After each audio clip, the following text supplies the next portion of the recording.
Hi, this is One-Eyed Brian coming at you from Crawford County, Arkansas.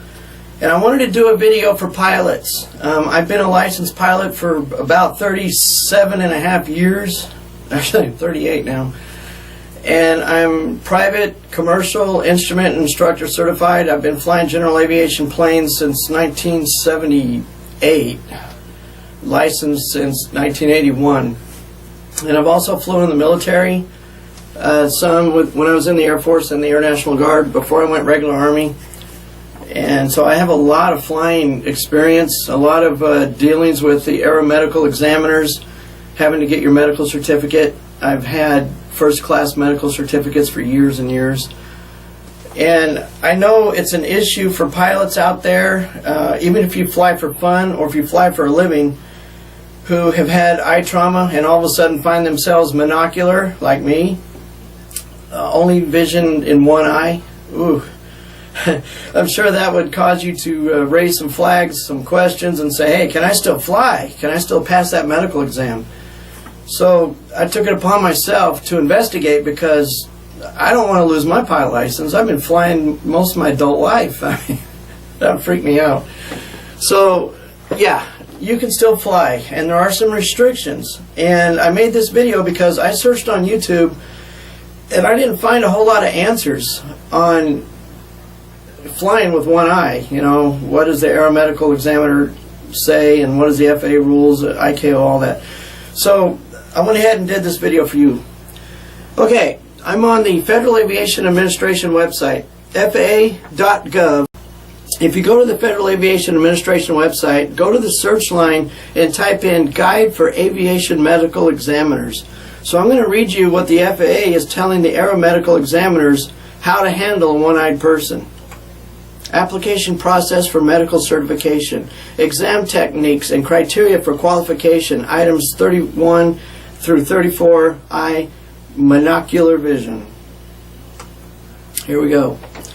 An applicant will be considered monocular when there is only one eye, or when the best corrected distant visual acuity in the poor eye is no better than 20/200.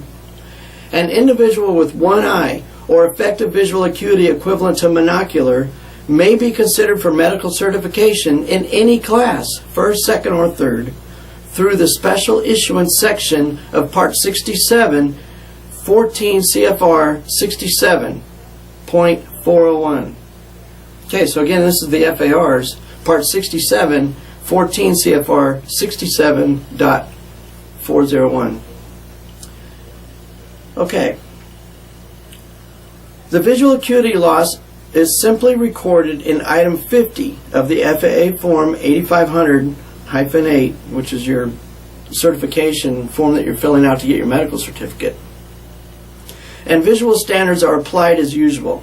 If the standards are not met, hence when you're taking the eye exam with the AME, you're not going to be able to see out of that eye. Whatever eye is bad, you're going to tell him or her, I can't see out of that eye. So then we now move into this next set of requirements. Item 50 of FAA Form 8500-8 of visual standards are applied as usual. If the standards are not met, a report of eye evaluation is needed. FAA Form 8500-7 should be submitted for consideration. Okay, so in addition to the Form 8500-8, which you're filling out for your medical exam, you're going to also need an FAA Form 8500-7 for your visual requirements because you only have one eye. Although it has been repeatedly demonstrated that binocular vision is not a prerequisite for flying, some aspects of depth perception, either by stereoscopes or by monocular cues, are necessary. It takes time for the monocular airman to develop the techniques to interpret the monocular clues that substitute for stereopsis, such as the interposition of objects, convergence, geometrical perspective, distribution of light and shade, size of known objects, aerial perspective, and motion parallax. Okay, so basically when you're flying in the air and you see little specks of other airplanes flying, can you see them? Can you tell how far they are? Things like that. other than just driving and having oncoming traffic or coming up on a stop sign and there's a car stopped in front of you. It's a little bit different in the air. When you're told by air traffic control, you got traffic at 3 o'clock, and then you're looking, you know, and you tell the air traffic controller looking, and then if you see him, you say contact, got the traffic. It's different. Little specks in the air is what they're talking about here. In addition, it takes time for the monocular airman to compensate for his or her decrease in effective visual field. A monocular airman's effective visual field is reduced by as much as 30% by being monocular.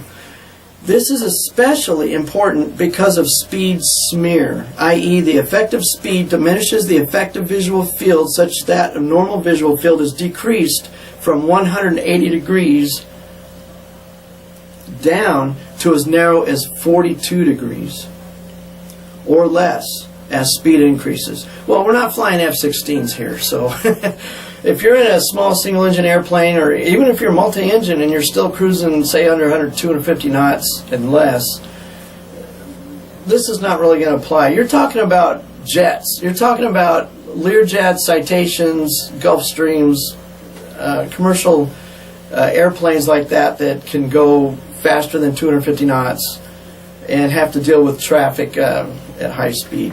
So really, this is not applying to general aviation airplanes. It's just in addition, it takes time. Okay, we've already covered that. For the above reasons, a waiting period of 6 months is recommended to permit an adequate adjustment period for learning techniques to interpret monocular cues and accommodation to the reduction of the effective visual field. Okay, let me read that again. For the above reasons, a waiting period of 6 months is recommended to permit an adequate adjustment period for learning techniques to interpret monocular cues and accommodation to the reduction in the effective visual field. In other words, the FAA wants 180 days or 6 months for the monocular person to adjust to be a monocular so that they can get used to seeing with one eye. That's basically what that's saying. Okay, your doctor can certify that you're 6 months or have been at least 6 months monocular on your form 8500-7. All right, 8500-7. Applicants who have had monovision secondary to refractive surgery may be certified providing they have corrective vision available that would provide binocular vision in accordance with the vision standards while exercising the privilege of the certificate. The certificate issued must have the appropriate vision limitation statement. Okay, that paragraph doesn't apply to monocular. This is talking about other surgeries where a person has lost their vision but now regained it because of an operation. We're talking about people that are monocular that have not regained vision. You just see out of one eye and that's it. Okay. The 105 degrees applies here, where when you're looking through the machine and you're only looking with your good eye, that you're able to see the flicks of the lights that are 105 degrees for your peripheral. That's demonstrating that you can see a peripheral at least 105 degrees with your good eye. Okay, it doesn't specify on this page about the 20/20 vision and the double glass backup requirement. However, I've researched it personally and I'll tell you about it so you don't even have to look it up. If you're only looking with one eye, if you're only using one eye and you're flying an airplane or a helicopter, you have to have 2 sets of glasses while you're flying. Okay, if you're monocular and you only have one good eye, and you have to wear glasses. In other words, that vision has to be corrected to at least 20/70 or 20/20 for a first class certificate. You have to carry 2 sets of glasses, one that you may be using and one in your pocket, readily available in case that one falls off your head and you need to put your second spare glasses on. However, if your vision in your good eye is 20/20, both near and far, and you don't need correction, you don't need the glasses, you don't need the backup and all that. So if you're out there and you're monocular and you have vision 20/20 and far and near, man, good for you. However, for those of us who have bad vision, my vision is corrected to 20/20. However, you can be off as bad as 20/70 and still get a 3rd class medical. However, if you want the 1st class medical, you need to be corrected to 20/20 and you need to have the 2 glasses one that you're using and one for backup. Okay, so that wasn't mentioned in this section. Also, the 105 degrees was not mentioned in this section, but I researched that also and found out that that's what they're going to be testing for your peripheral. Again, this was the FAA website, faa.gov. When you get to the faa.gov website, in the search line, type in Guide for Aviation Medical Examiners, and that page should come up. And this is an instructions to the AMEs of how to certify somebody who's monocular. So there you have it. If you can see decent out of your good eye, you can still have a first-class medical certificate, which means you can still fly for the airlines. You can still fly. Heck, I don't personally know any monocular fighter pilots, but I wouldn't put it past them. Again, it went into that speed smear requirement. And, you know, the military has different requirements. They're probably a little bit more strict. But if you have a fighter pilot out there who's been flying for years and years and they got thousands of hours, they still may be able to do some kind of flying for the military without losing their airman certificate. But again, I'm not familiar with the military requirements on that, how they're going to treat a monocular fighter pilot. Maybe they'll ground him and make him an instructor for the rest of his career. I don't know. But I am familiar with the civilian side of the house, the FAA requirements, and I'm happy to tell you that monocular people can still fly airplanes. They can still fly airlines. They can still fly single engine, multi-engine, general aviation, all of it. So don't give up your pilot license and don't freak out. So this is One-Eyed Brian coming at you from Crawford County, Arkansas. Thank you for watching.